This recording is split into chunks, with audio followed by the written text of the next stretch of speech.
really wanted to try to find something that was going to be distinctive, kind of give a signature to the show. Whenever you heard the score, you'd say, "Oh, that's Eureka." And we knew Bear's work. Well, I got to admit, I was surprised when you guys asked me to come on Eureka, because what I was known for at that time was doing Battlestar, and these two shows couldn't be more different.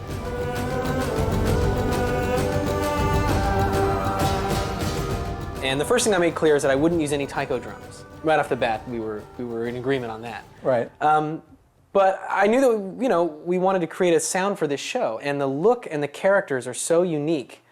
I knew there was a way to do this in music, and even though in our first meeting I didn't know what it was yet. Our show is such this sort of unique blend of small town element with the tech aspect and the science fiction that it sort of begs for a bunch of different instruments. So my first instinct was to make a sort of, I don't know, zany sci-fi score a la Men in Black or something like that. And then the more I thought about it as I first started tooling with it and messing around at the piano, I realized it was more about Jack and the other characters, and so I sort of, for a moment, I threw away in my mind all the science fiction elements and just started focusing on the small town aspect of it, the relationships between the characters, the comedy, and just the bizarre world.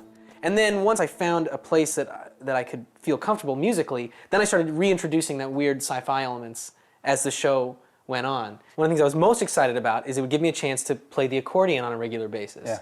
Which is a little known fact, is that that's my main instrument. Mm-hmm. So we brought in bass and guitar and drums with brushes. I wanted to create almost like a jug band, like a really weird kind of New Orleans rhythm and blues band that would be the foundation of this and really bring the small town aspect to it. I also wanted a bizarre electronic element that would ultimately sort of add some layers of comedy, but also help it feel like the weird sci-fi element belongs in the music as well. Mm-hmm. So I started digging around through old analog synth sounds and actually ended up sampling a bunch of crazy old synthesizers, vintage keyboards, and even an old Nintendo and an old Sega Genesis. Creating sounds off these things and using them as a way to sort of build a library of Eureka synthesizers. So how many instruments did you buy just for our show? Well, just for your show, probably about 4 or 5. We got a new melodica, I got a clavinet, a Wurlitzer, a Rhodes, a second accordion, so 5. But I always wanted these things, and it was just an excuse to finally get them. So that's when I started working on the character themes that I thought would help really connect with these characters. So the first 3 that I wrote, the 3 that were most important in season 2, were Jack's theme, Allison's theme, and Henry's theme. They were each very different and actually can kind of draw from them to cover a lot of different moods. Jack's theme is very comedic, it's very upbeat. In many ways, that's the theme that sort of signifies the whole series to me. It's the one that we use a lot in the openers.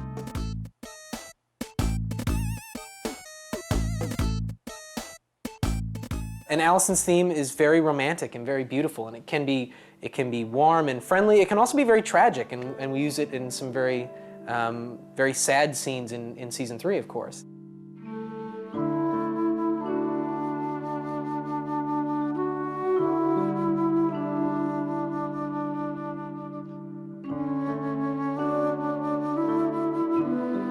And then Henry's theme was for that character arc in that season 2. It was very, mysterious and almost ominous as he was dealing with the loss of his wife and perhaps conspiring against Jack. And that was, to me, such an interesting story, so it really needed its own theme.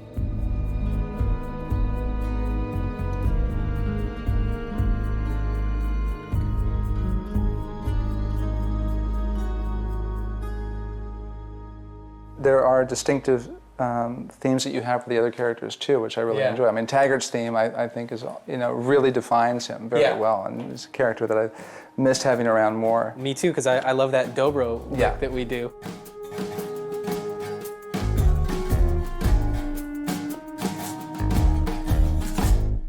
I happened to be on set the first day that we rolled cameras, so I saw Frances Fisher there, and so I was able to kind of ask around and be like, "Hey, who's this new character?" The Fixer. So even a few months in advance, I started thinking, I'm going to have to write her a theme.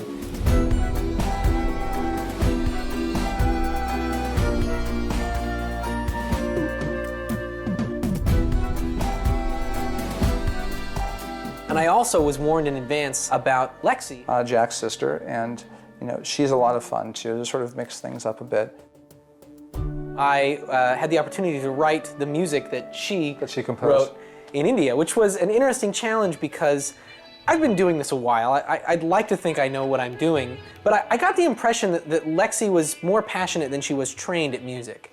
So I didn't want the music to sound too good or put together with too much time and energy. So I wrote it as quickly as I could, maybe in like half an hour. And we did the sessions very quickly, and I wanted it to feel very homemade.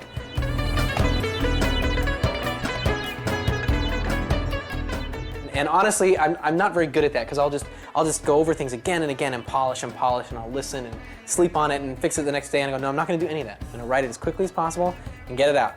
And then that's going to be it. And it worked really, I mean, maybe it didn't work because a lot of people, I got a lot of fan letters, people like, that music was awesome.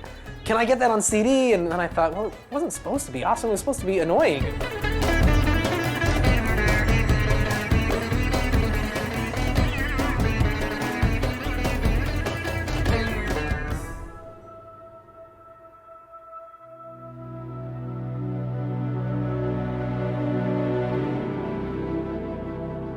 Stark's death was really emotional. I mean, it was really quite an extraordinary scene for our show, and I found that writing it took a lot out of me. It really was draining because I found myself having to feel those emotions as I was scoring these scenes, and especially seeing these characters that we've seen be so lighthearted and so fun, and seeing them in this totally serious context. It was really challenging, and on a few other shows I've had to write death scenes. I found that there's no easy way to do it. There's no simple way to just write music for this scene and then get on with my day. I find that it really takes a lot of emotional involvement. And now I'm curious, sort of, from writer to composer, like, what is your rewrite process like? I usually don't have time to bother with a second pass. The most time I spend is the first time I look at a scene and really thinking it through, and I'll sit at the piano and play around, but I won't really write anything yet, because I'll make sure that when I really start writing, by the time I get it orchestrated and really filled out, I don't have time to go back. After I write it and after it's orchestrated and recorded, it's mixed by my engineer Steve Kaplan, and we deliver it to the dub stage in layers, so that on the dub stage, if for example you guys say, well, I don't like that flute solo, we can pull it out very easily so that I don't have to have it be perfect, I just have to have it be in the ballpark.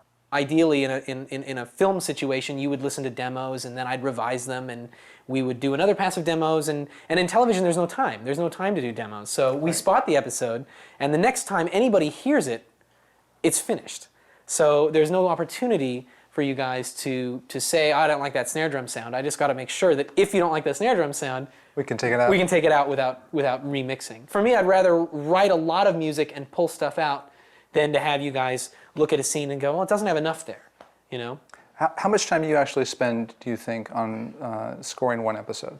Well, it's hard to say. It depends on how much time I'm given. Let's say that we're not up against the wall like we have been, where it's like, okay, we mix, on Friday, and it's about 14 days is the minimum to do a job that I feel really proud of, And then of that time, I try to divide it up so that 50% of the time is being creative. It's when I'm actually writing. It's the time I like the most because I have an excuse to take care of myself. I don't stay up all night. I make sure that I eat right and I get enough sleep and I take the phone off the hook, and it's like, I have to be creative and write music today. My philosophy is, if I'm staying up all night and writing music in a hurry and the music turns out to be garbage, then we're going to spend the whole rest of the time recording and orchestrating and mixing music that I'm not happy with. The second half of the schedule is usually a little faster. We do multiple sessions at a time, so we'll be doing percussion in one studio while we're doing guitars at another studio, while we're doing accordions and woodwinds at another. But in that way, we get everything together for the mix, which usually takes a day or two, and then we get it to the dub stage. But I've done that in as short a time as 7 days, but 14 is the ideal. Honestly, that's part of the fun of TV for me, is that it gets done in such a hurry that sometimes you don't have time to second guess yourself. Right. So you just do it and put it out there. And it's actually, it's really honed my first instinct, which I found that when I do have time to go over a scene 2 or 3 times, I usually find that the first thing I wrote is usually the best. The first episode in season 3, we had the most time on because it went the most behind schedule. Yeah. So I'm scoring a shot of Jack looking at nothing, and the card says Martha turns and shows that she's angry or whatever, and I'm sitting there thinking, what is that going to look like? What's that going to look like? And for a while, like we built this very expensive prop that we were supposed to use like 40% of the time. And we've got a really great creative team in our production team up in Canada, but this was one of those times where you see the prop and you're like, it's a really sort of nice styrofoam, UFO essentially, and it doesn't have any personality. It's not going to be able to articulate the way that you want it to. It's not going to have enough movement to it or sort of dimension that you're going to say, oh, I can see a reaction shot there. Yeah. It's like that's going to look like someone's holding a toy on a stick and moving it around. So we had to throw that out, which is why we got so far behind schedule, which gave you more time, because we actually had to build for the first time a fully 3D, interactive character that was throughout the episode. Yeah.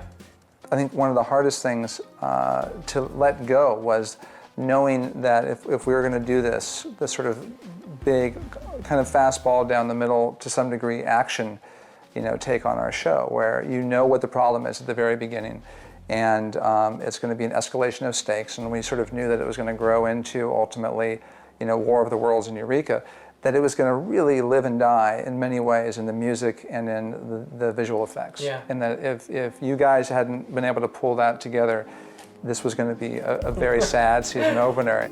You've got an interesting mix of computer-generated effects of the jets and drones, and the tension is building. But really what's happening is that Zoe is basically talking on the phone to a character that's not talking back. Right. So it's this weird balance where I'm playing it like this could be the end of the world here.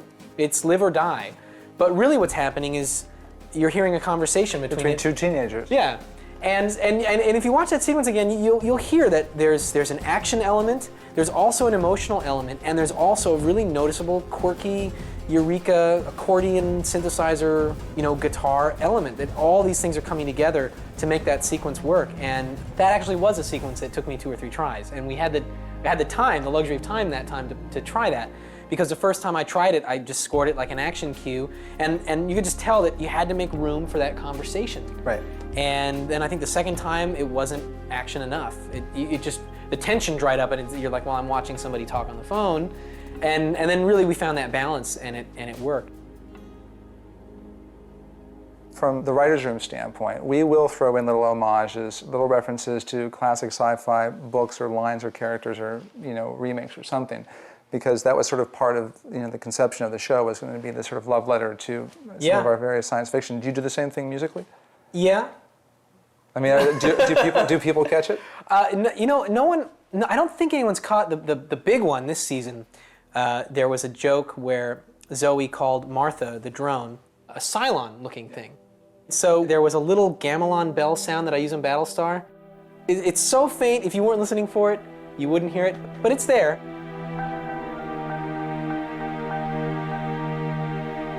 But that's more of an homage to just my other project, I mean, but it was cool. Irresistible. Yeah. I have to admit. The other obvious one is the superhero theme, where in episode 6.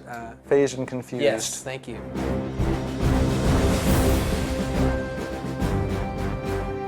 One of the conversations that we had in the beginning was whether to veer away from the typical Eureka sound and actually go for a more grandiose John Williams Superman kind of feel, and we decided we could nudge it that way without going too far. So I got to write this really big swashbuckling superhero theme that had these big open fourths and fifths, and it worked. It worked really well, and I still kept in the accordion and the weird Eureka element, so we didn't go too far.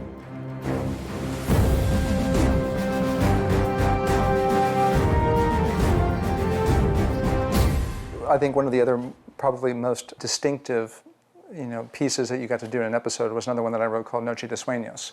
Yes, that's my favorite piece, hands down so far. Which I love too. This is an episode about basically contagious dreaming. And it was essentially, Fargo as Zorro rescuing Joe from Stark.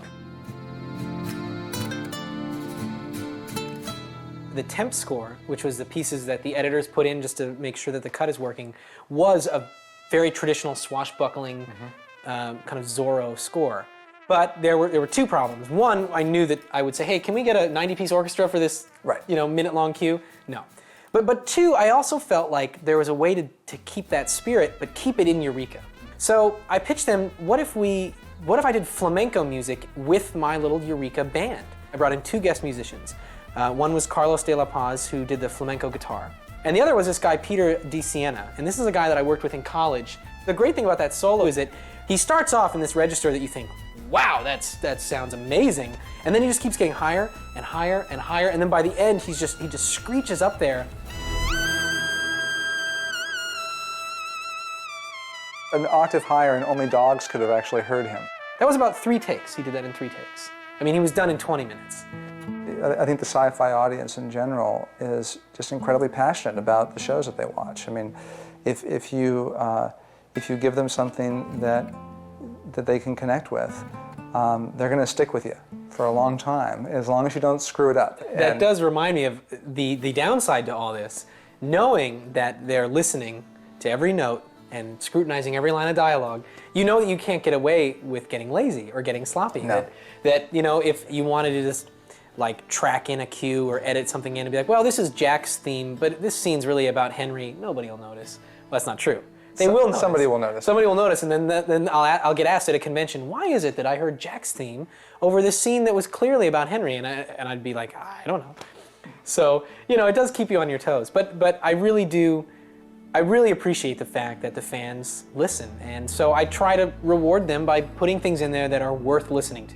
What haven't you had a chance to do yet that you'd like to do? We haven't had a song. We haven't had a nice vocal song yet. I was going to ask you about that. And the other 2 shows that I work on, we've each got a song, and now all my fans are asking me, when are you going to do a Eureka song? I think that there are some opportunities to actually get some songs in there. Now, I do know, actually, in an episode I haven't seen, that there are some on-screen vocal performances of music, but they weren't pieces that we wrote or arranged specifically for Eureka. And that ad campaign that you guys did where you sang the Mr. Rogers song, you proved that everybody can sing. So this did open a can of worms. One of the things that we've wanted to do from the beginning is of course, a musical episode. And I'm ready, dude. I want to do it where we have enough lead time that I can really dig into it and have the time with it and work on the lyrics. And I would not call myself a musician by any means, but I do love writing song lyrics too. Well, it would be a lot of fun. So maybe season 4. Maybe season 4. We've earned it. I agree. I think that the audience is going to allow us to, paint us. The other thing I hope that you need a cameo accordion player for season 4. I think that we could work that in. I see a cameo in Bear's future. Awesome.